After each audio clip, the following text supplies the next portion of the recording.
पकौड़ा चटनी चाहिए, ये चाहिए, जवान, दांत, आंख, कान, नाक, सब इंद्रियां दे दुष्टों ने जीवन बर्बाद कर दिया।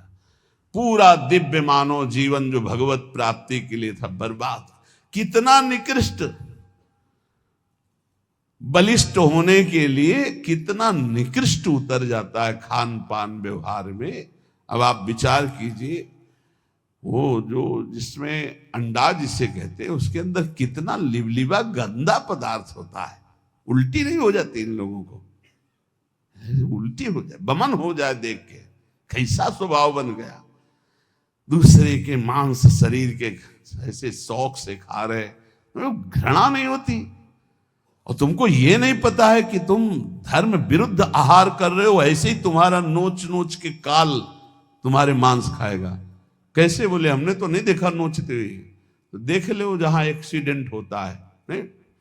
यहां सरिया घुसे, यहां घुसा, यहां घुसा, यहां घुसा, आप जिंदा फड़फड़ा रहे हैं, दृश्य देख लो। काट काट के वो सब निकालते निकालते घंटों लगे, उसमें भी स्वाहा हो गए, आहुति हो गई।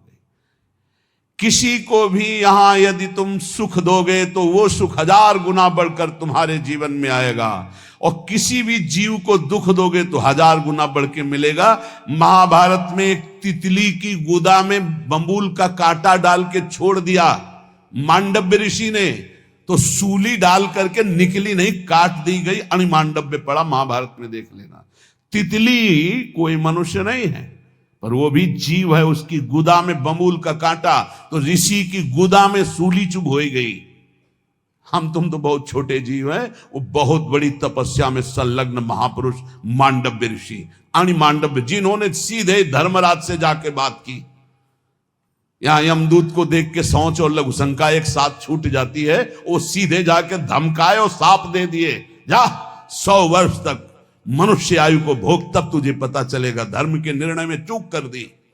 मैं 8 वर्ष का था, मुझे ज्ञान नहीं था, बालक था, फिर मुझे ऐसा भयानक दंड क्यों दिया गया?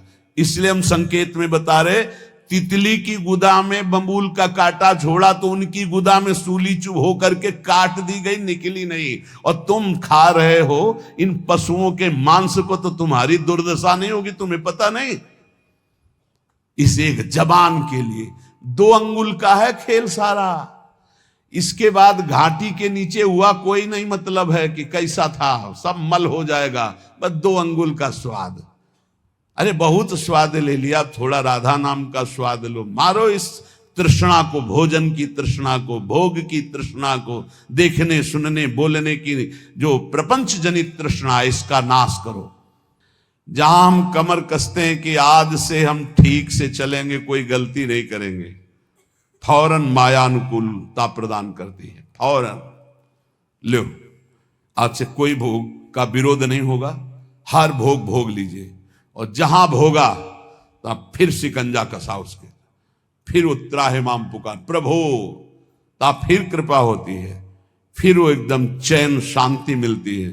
तब फिर वो कहती है ये लो, फिर ही भोगो, कोई दिक्कत नहीं। तब फिर वो बस यही तृष्णा। जीरियंते जीरियता केसा दंता जीरियंते जीरियता जीवितासा धनासा च जीरियतोपि न जीरियति। शरीर जीर्ण हो जाता है भोगते भोगते, पर भोग की आशा जीर्ण नहीं होती। यह है पापिनी तृष्णा। शरीर बुढ़ापे से युक्त हो गया, लेकिन मनी राम बुढ़ापा अनुभव नहीं करते कि मैं बूढ़ा हो गया हूं। नहीं, जैसा जवानी में वैसे ही वो उद्दंडता करने का मन करता है। जीरियंती जीरता केशा, इनको साधना के द्वारा मारना पड़ेगा, या अवस्था से शांत नहीं होंगे। तो कह रहे जीरियंती जीरियता केशा दंता जीरियंती जीरियता। बाल सफेद हो गए, दांत गिर गए, आंखों में दिखता नहीं, बुढ़ापा आ गया, लेकिन तृष्णा वैसी ही है भोगों की, वो पुरानी नहीं हुई, वो नवीन बनी रहती है। इसलिए ये जो सदैव तृष्णा नवीन रूप धारण करती है, ये जैसे वस्त्र में सूत ओतप्रोत है, ऐसे ही अंतःकरण में तृष्णा ओतप्रोत है, समझ में ही नहीं आता। खाते खाते दांत खत्म हो गए, नकली दांत लग गए, देखते देखते आंखों में ऑपरेशन होकर नई शीशे चढ़ गए और शीशा लग गया, चश्मा लग गया, कान में मशीन लग गई, सब पर वो वासना नहीं गई। वही तृष्णा भोगों की, वही मकर ध्वज भस्म खा के, सोने चांदी की भस्म खा के अभी और कुछ संसार का स्वाद लेना है।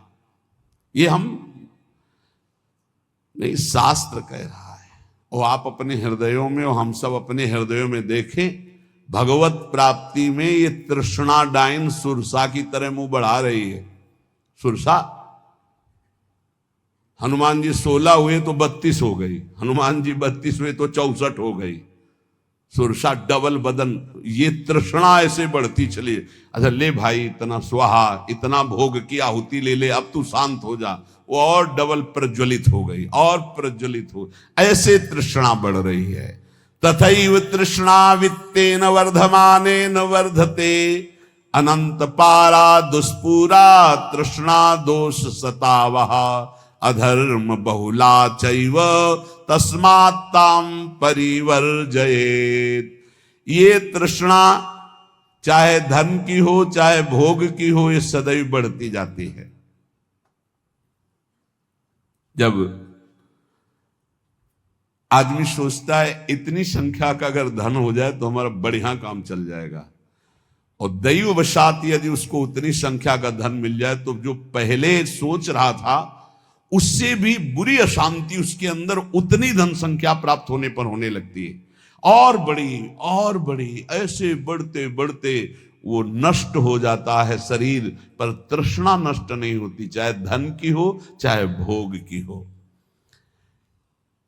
इसलिए उपासक को इस तृष्णा रूपी पापिनी को पहचान करके नष्ट करना ही चाहिए, पूर्ति नहीं। पूर्ति करने से बढ़ती और ना देने से ये नष्ट हो जाती है। नष्ट करने से ही शांति मिलेगी, तृष्णा भोगे हुए भोगों की।